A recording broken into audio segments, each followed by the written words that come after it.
Thank you, thank you. So my father used to always tell me something which I want to share with you. That why do you want to fit inside a glass slipper? You know, like we were told, like Cinderella did, why do you want to fit inside a glass slipper when you can shatter the glass ceiling? I want to tell you a little secret. I'm not very fond of this phrase, breaking the glass ceiling. Why does it annoy me? Because it takes the context of everything that I have done, all my achievements, all my hard work, and puts it into a box.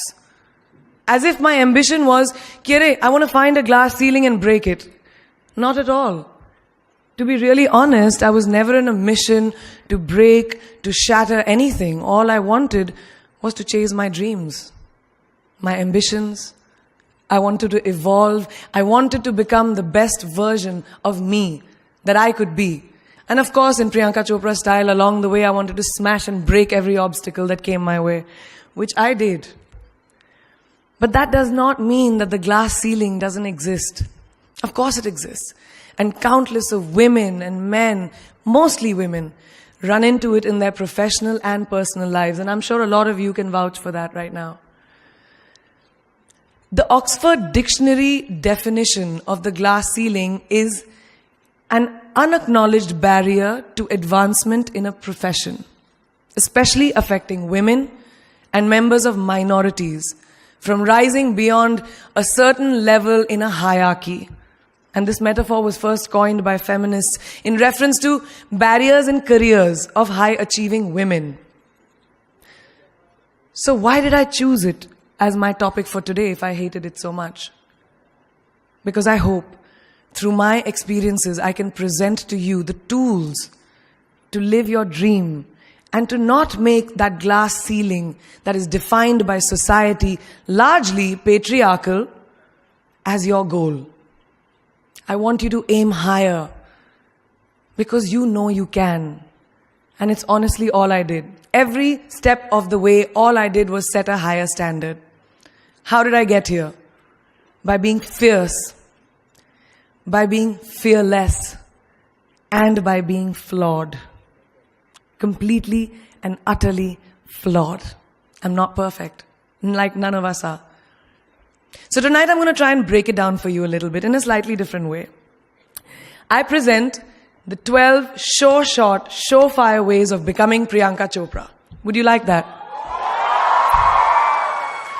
Sorry, I was just kidding, because us millennials, we don't like to be told what to do.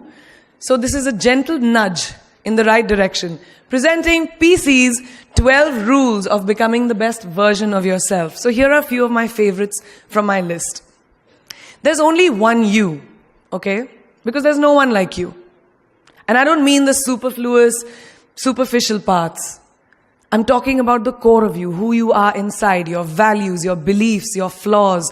And once you understand who really that person is, you would have taken the first step in finding your unique self. And that is the best version of you. Who am I really? Most often, we don't allow ourselves the ability to dream beyond our imagination. We don't allow ourselves to think about the future because we are afraid of change. We are afraid to move away from what is familiar. Either that or sometimes, we are too rigid to let our dreams evolve. Just loosen up. Shake it off a little bit. Change is the only constant thing in life, and you are never too old or never too experienced to learn something new.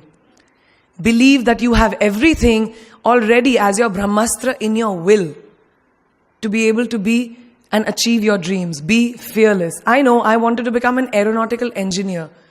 What am I today? I'm an actor, I'm a singer, I'm an author, I'm a producer, I'm an artist. How did I go from becoming an engineer to all of these things? I made choices. The choices that I wanted for myself. So that is my rule number 2. Let your dreams fly. Give them wings. Be who you want to be just by being fearless. Now, opportunities. That's another important part of being fearless. They're a very funny thing, these opportunities. They don't come very often. They come far and few in between. But when they do we recognize them? Our job is to recognize them and make the most of them. I look back on all the things that I've done and I marvel at the opportunities that came my way. Miss India, Miss World, when I was in Bareilly in army school, my first film offer, my first music single, the first film I actually produced. There was never a plan, ever. More like the universe sort of guiding me towards these opportunities. All I had to do was recognize them and make sure I worked so hard that I squeezed every drop out of these opportunities. This, ladies and gentlemen, is called drive. It's called ambition. So no matter where you are in life, rule number 3 is you have never arrived enough to explore new opportunities. And there's nothing wrong with being ambitious. Ladies, listen to me.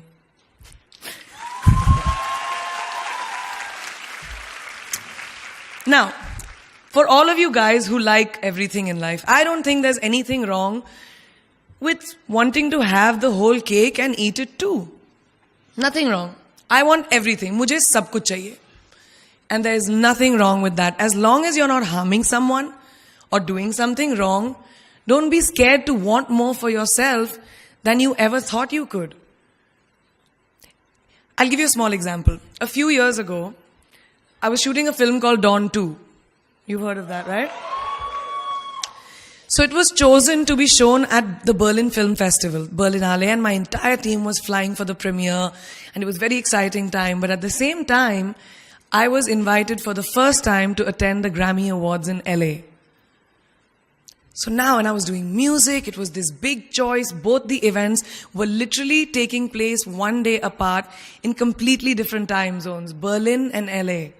My team and everyone around me told me, no, it can never happen. You have to choose what is your priority. And you know what I did? I made some insane connections. Mumbai to London, London to Berlin, Berlin to Amsterdam, Amsterdam to LA, LA to Mumbai in 3 days. And I made it happen.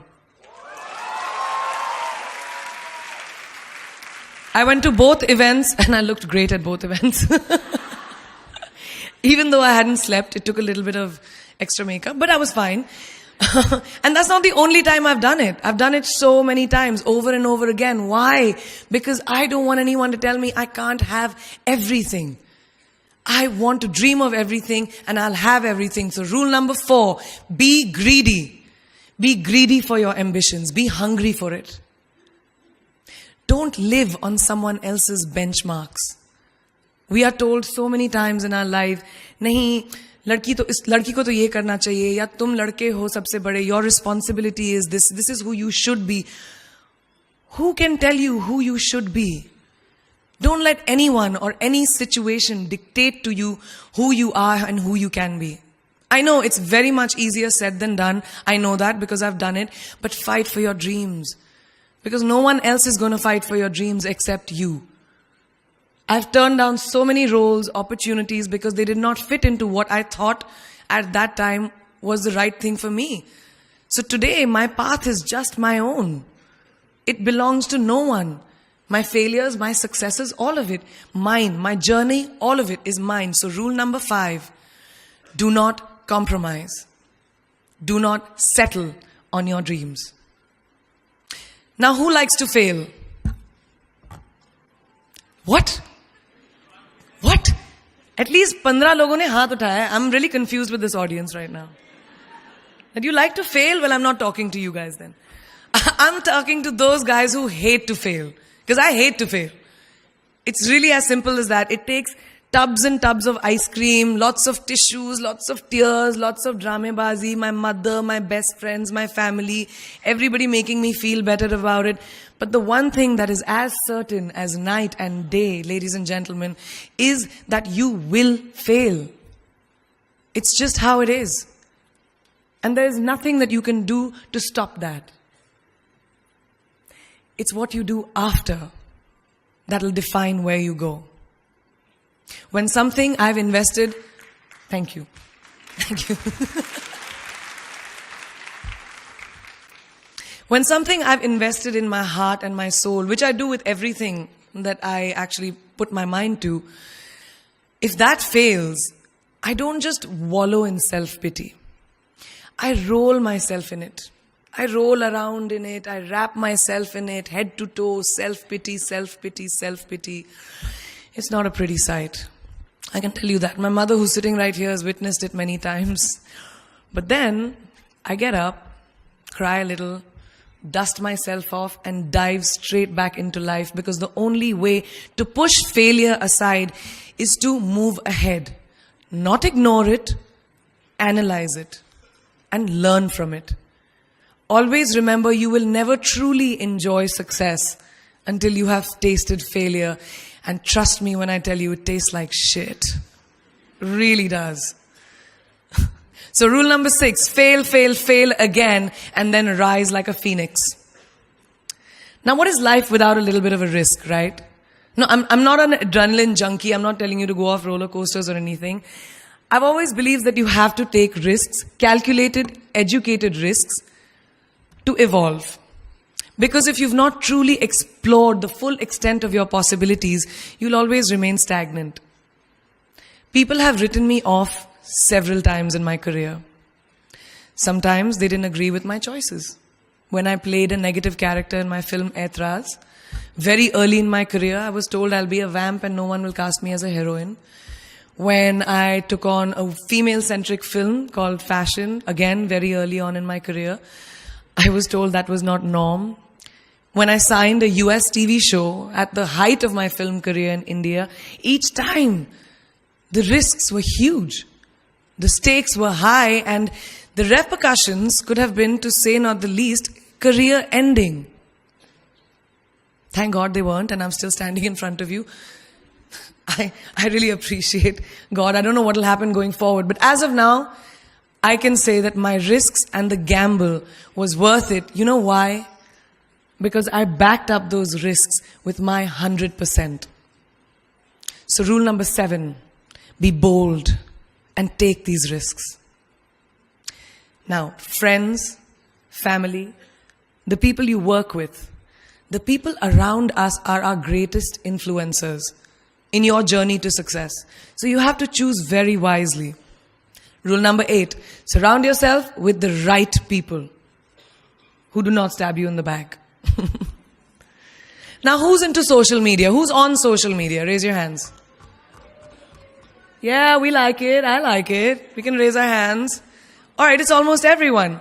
Now, keep your hands raised if you have ever been upset by like a bad comment that you may have read on a photograph or like on Facebook or when you've posted something. And sometimes, you're just like, why do people have to be mean? Yeah, so there's a lot of you, right? Guys, please let me just tell you this. No matter what you do, someone will always be unhappy. Always.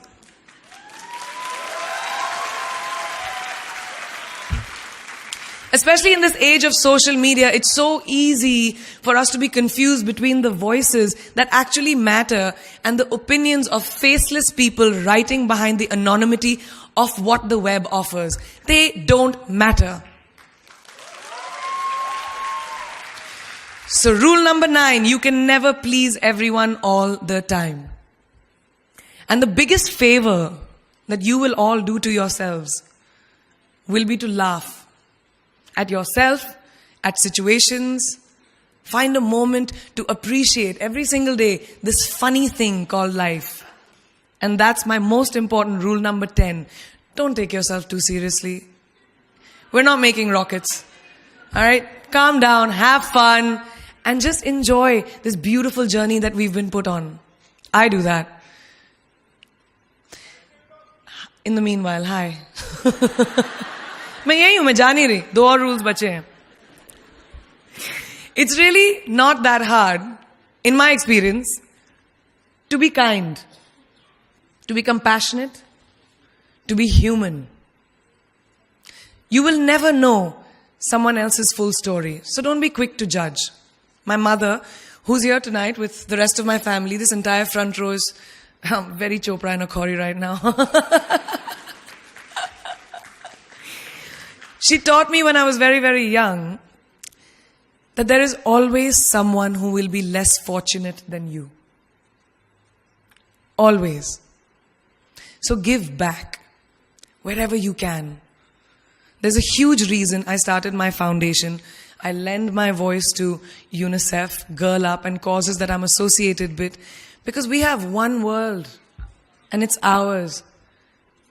And we need to heal it, and that starts with us.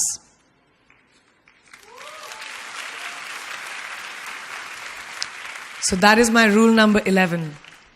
Give back. And finally, the most important one. Always remember where you came from. It's truly what defines you. So I'm a proud Indian, an army ki beti, daughter of 2 doctors with a middle class upbringing and ginormous families who I love on both sides. We've seen good times, we've seen bad times, we've seen hardships, we've seen pain, laughter, sadness. But that is what has made me who I am. And I wear that with pride every day and everywhere that I go. So last and definitely not the least, rule number 12. Don't ever forget your roots and where you came from.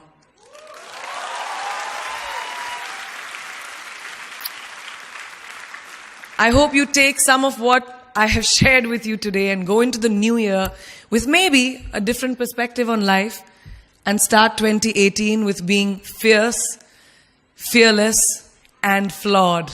Yeah, that's it. That's it. I read this somewhere and kind of stuck with me, and I hope it'll stick with you.